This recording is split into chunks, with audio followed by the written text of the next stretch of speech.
one team that I do want to talk about, RR. They're on the top of the points table currently, and they've been pretty good. And obviously, some interesting things happened last game, and we'll get to that first. Ashwin retired out, and obviously this has been a rule for a while, for a long time actually. But no one's really done it at this stage, and of course, Ashwin had to be the first one to do it. Yeah, Um, yeah, because and he knows everything. I wanted to share because I see the thing is when a bunch of people saw this, a lot of people thought that it was like a version of retired hurt, that he was sort of abusing the retired hurt rule, and that he was like sort of, a lot of people weren't sure what was actually happening. And so I can share my screen over here, and you guys will see. This is the official Lord's website. You guys can see it if you want. Wait one sec. I don't even think it's sharing yet. Can you see it? Yes. Yep. This is the official Lord's website. Law 25. So Law 25 is just a bunch of stuff with regards to batting innings. 25.4. A batter may retire at any time during his or her innings when the ball is dead. The umpires, before allowing to play, shall be informed of the reason.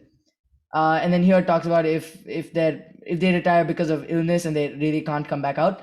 25.4.3. If a batter retires for any reason other than in 25.4.2, which is like illness, injury, or any other unavoidable cause, the innings of that batter may be resumed only with the consent of the opposing captain. For any reason his or her innings is not resumed, that batter is to be recorded as retired out.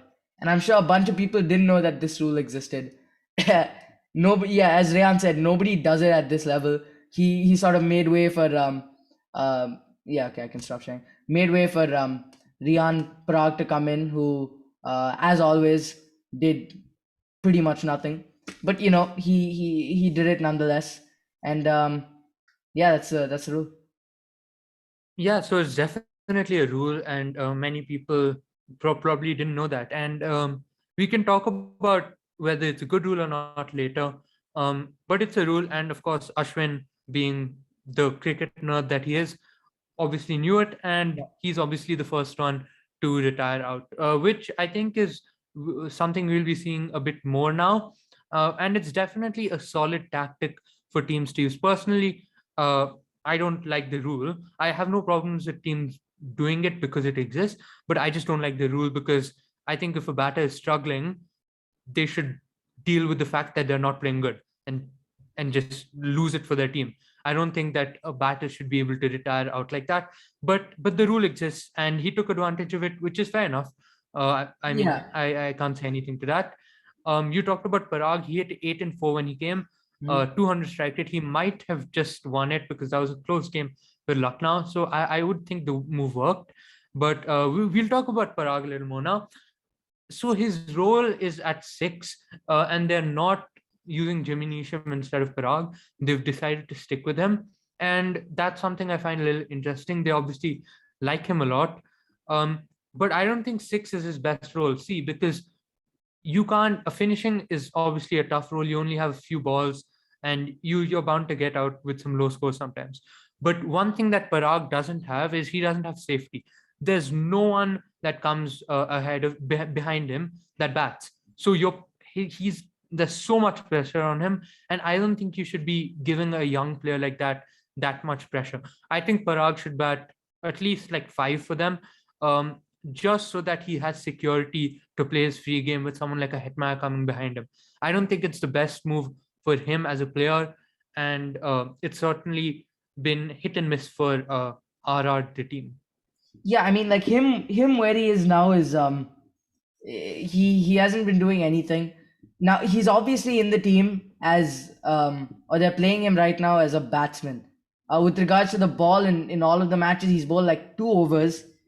He's taken 0 wickets and he's given 25 runs. He's bowled 2 overs in the entirety of in the entirety of the season. One in two separate games, and so they're not trying to rely on him as a pacer, which is fine if he's playing that. But then if you have like sort of a pure batsman and you're playing him as a number 7 where he's not getting many balls to bat, he's at like probably less than 30 runs in all of his games combined. So you have someone who's bowled 2 overs, given 25 runs, taken no wickets, and has scored like less than 30 runs. And yeah, he scored 8 and 4 runs. It's an okay innings. I nothing particularly special to it. Even before that, he hit like single digits. I think his highest this season is like 11, which is just it's not what you want from a player that you're playing as a pure batsman. And yeah, as you said, you have to bring him up if you want him to do anything.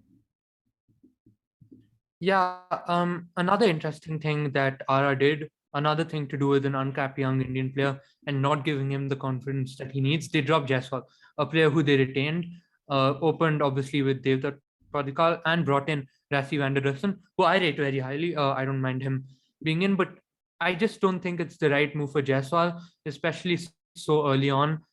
Think they could have given him a bit more games. Uh, I would have preferred that. But they got in a quality player in Rassi, who I rate very highly. I know you rate him quite a bit as well. What was your thoughts on that move?